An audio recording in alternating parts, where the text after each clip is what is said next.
that has organized this. It is a very successful event where you can come and discuss. And when I look at what we are having here in Seattle, I think it is what should always happen. When His Excellency, the People's Deputy President, speaks about listening to the ground, he does not mean listening to the soil. What he means, he wants to hear the voice of the people. And the voice of the people is the voice of God. Because people represent the omnipresence of God. And when people are heard, then you can be able to formulate good legislation and laws that are able to govern them the way they want. Even God himself invites us to the place of coming and discussing. He wants to hear you. God can do all things and knows all things and does not need us. But in the Holy Book, he tells us, come, let us reason together. He can do all those things without consulting you. He says even before you say anything, he already knows what you want. But he has asked you, ask me. And I think that is where now the things went wrong. When we are not meeting, when we are not discussing, when people are intimidated to fear that you cannot be able to speak, when the church cannot be able to stand by the truth, when the church stands there and watches as children are being abducted, they are neutral because they do not want to offend somebody.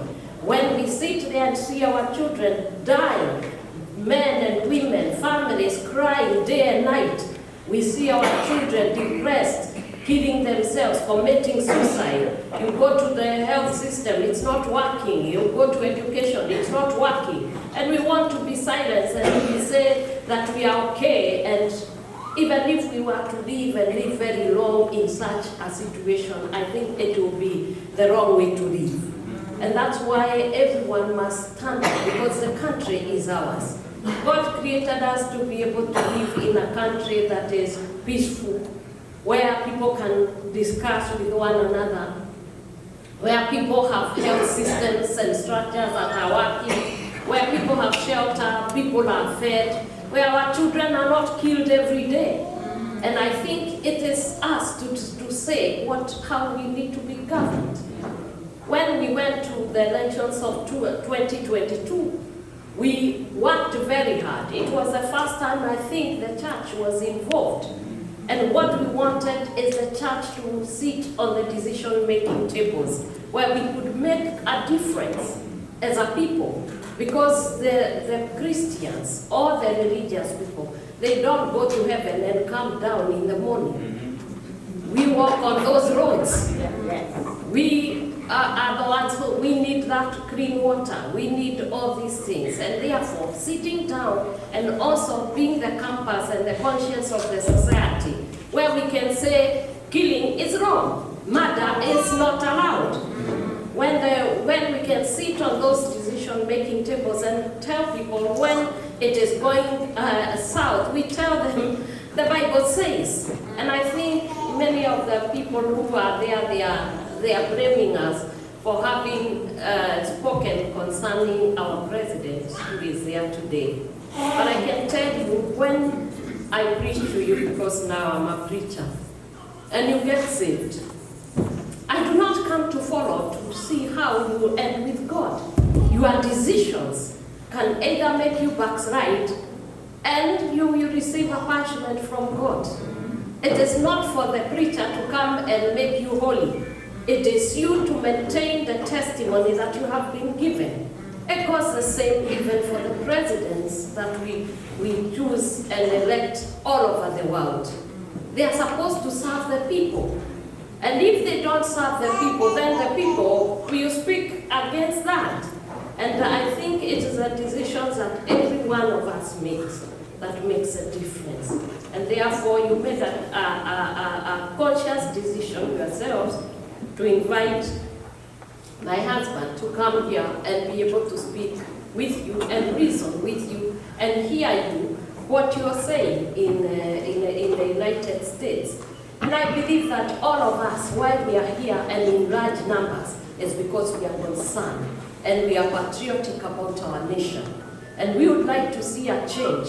And that is why our president must listen. He must have an ear that will listen and make sure that he's doing the right thing.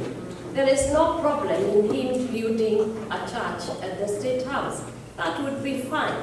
But if you are to put up a church in the State House and there is blood in your hands, where everyone is complaining about violation of human rights, where we are talking about murder of our children, where people have tears, men are crying. You saw the father of Orwot. The only son, one son he had, he's dead. And we cannot resurrect him. And all we need is to speak to our children.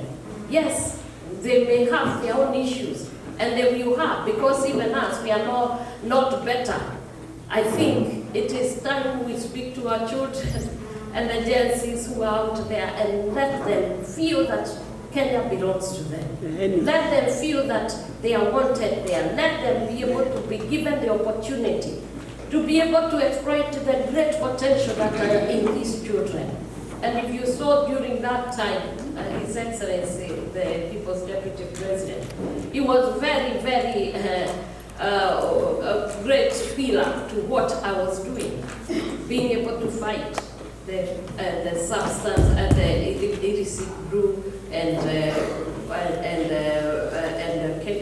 substance abuse. They came up and registered roads from the county.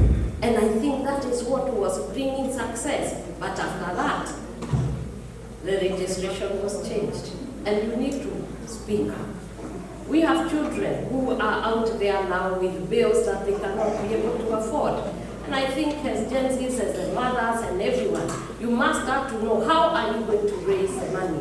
Because they imagine that if, for instance, those children are put there and they continue to be put on terrorism cases, what will happen is that they will not be able to, they will be detained there for a long time. They may not be able to raise the 10 million they are being asked, and so our children are going to have issues.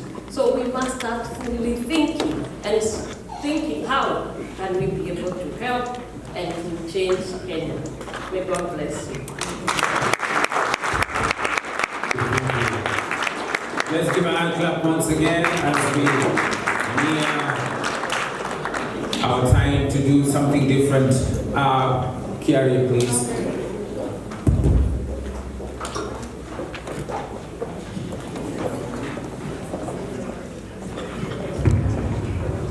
Okay. I want to request all the chapter officials to go next to that banner.